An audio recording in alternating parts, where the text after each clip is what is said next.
Welcome back to another video. तो हमारा पिछला प्रोग्राम था स्विच केस पर, जिसमें हमने नंबर्स को फाइंड किया और अब हम चल रहे हैं लूप्स की तरफ।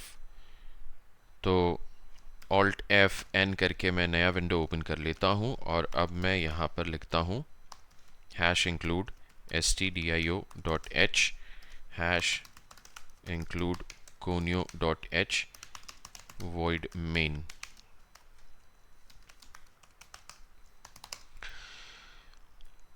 इंट i अब मैं यहाँ पर लूँगा और CLR SCR में लिखता हूँ सो दैट पिछला वाला डॉस स्क्रीन जो है वो क्लियर हो जाए।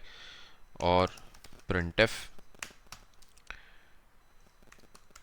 Programme to use for loop. देखिए, अब हमें यहाँ पर थोड़े सा बात को समझने की ज़रूरत है कि लूप हम कहते किसे। थ्योरेटिकली इसका डेफिनेशन होता है anything that has a beginning and an ending is called a loop. और जब तक हमारा प्रोग्राम उस बिगनिंग और एंडिंग के बीच में घूम रहा है, जब तक उसको फाइनल एंडिंग नहीं मिल जा रही, दैट इज़ अ लूप। मैं इसका एग्जाम्पल आपको देना चाहूँगा एक टू व्हीलर या फोर व्हीलर के टायर से। कार का टायर पॉइंट ए पर स्टार्ट हो रहा है और वो तब तक घूमता रहेगा जब तक कार एक फाइनल स्टॉप पर नहीं आ जाती। वो रिपीटेशन प्रोसेस में घूमता ही रहेगा। तो बस उस चक्के के घूमने को आप लूप समझिए। और इसी तरह से जब हम इस लॉजिक को हमारे प्रोग्रामिंग में यहाँ पर यूज़ करेंगे तो हम हमारे प्रोग्राम को एक स्टार्टिंग पॉइंट देंगे और उसको एक एंडिंग पॉइंट देंगे, और हमारा प्रोग्राम तब तक चलता रहेगा जब तक वो उस एंडिंग पॉइंट को, उस कंडीशन को मीट नहीं करता। अब बात यह भी है कि हमें लूप्स की ज़रूरत क्यों है। तो देखिए, अभी तक हमने जो प्रोग्राम्स बनाए हैं वो बहुत ही सिंपल हमने यूज़ किए हैं। 1 से लेकर के 1 नंबर, 2 नंबर, 3 नंबर, बस इसी तरह से हमने प्रोग्राम्स बनाए हैं। Let's look into the bigger picture. अगर हमें नंबर्स ज़्यादा यूज़ करने हो, मान लीजिए कि आपको मैंने प्रोग्राम दिया कि भाई आप 1 से लेकर के 100 तक नंबर्स को प्रिंट कराइए, तब आप क्या करवाएंगे?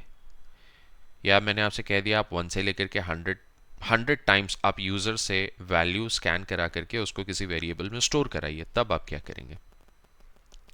ठीक इसी तरह से ऐसी प्रॉब्लम्स या ऐसे प्रोग्राम्स जहाँ पर हमें ज़्यादा यूज़र इनपुट की ज़रूरत है या ज़्यादा आउटपुट की ज़रूरत है, and output can be obvious, तो वैसी कंडीशन में हमें लूप्स को यूज़ करने की ज़रूरत होती है। तो आइए अब हम प्रैक्टिकली इस प्रोग्राम को समझते हैं। Program to use for loop. और लूप्स दो तीन तरह के होते हैं, जिसमें सबसे बढ़िया और इजी लूप की स्टार्टिंग को समझने के लिए फॉर लूप है, जिससे मैं ये वाला प्रोग्राम लूप्स का स्टार्ट कर रहा हूँ। और इसके बाद वाइल और डू वाइल लूप्स भी आते हैं, लेकिन फॉर लूप मुझे पर्सनली बहुत ज़्यादा अच्छा लगता है, मुझे पसंद है, क्योंकि ये बहुत इजी टू अंडरस्टैंड है। तो चलिए फॉर लूप से ही हम यूज़ करते हैं। मैं इसको ना कैपिटल में लिख देता हूँ फॉर लूप को, तो आपको आसानी रहेगी इसको समझने में।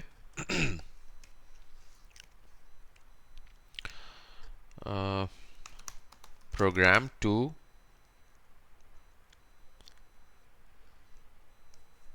सी नंबर्स फ्रॉम 1 to 10। अब यूज़र से हमें यहाँ पर कोई इनपुट तो नहीं चाहिए, मैं डायरेक्टली यहाँ पर फॉर लूप यूज़ करता हूँ। For i is equal to 1, ध्यान से देखिएगा, for i is equal to 1 semicolon i less than equal to 10 semicolon i plus plus. अब ये प्लस प्लस का क्या मतलब है, इसको भी आप यहीं पर समझ लीजिए। फर्स्ट वाला प्लस जो है आई, तो हमारा वेरिएबल हो गया।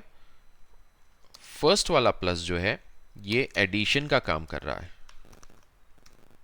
ओके, आई प्लस, और सेकेंड वाला प्लस जो है यहां पर सेकेंड वाले प्लस का मतलब है वैल्यू,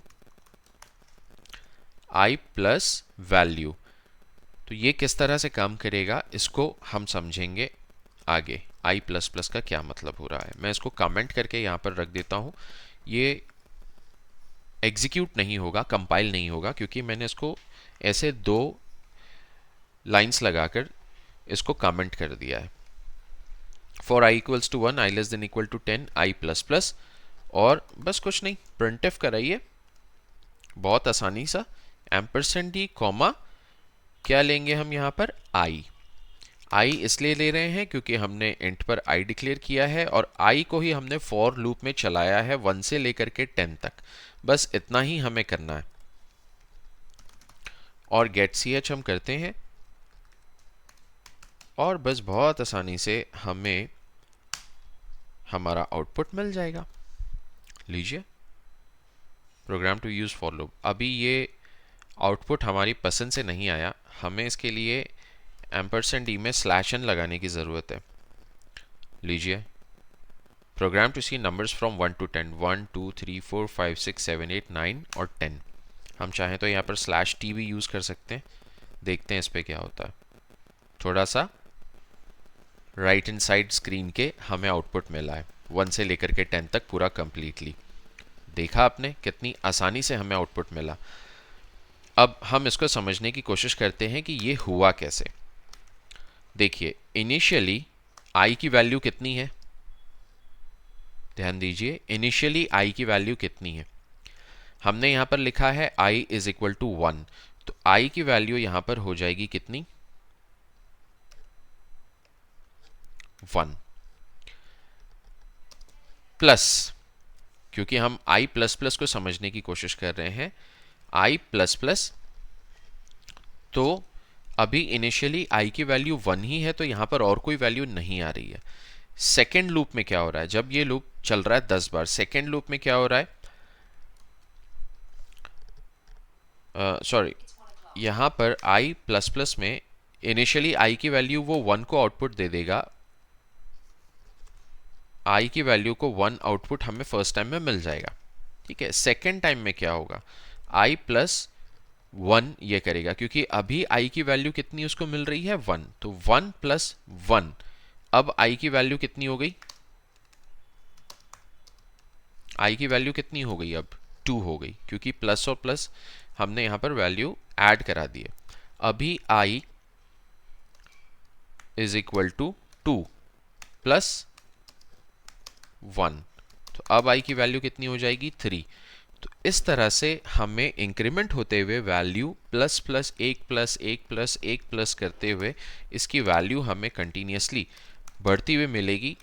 हर बार ये 1 को प्लस करता जाएगा।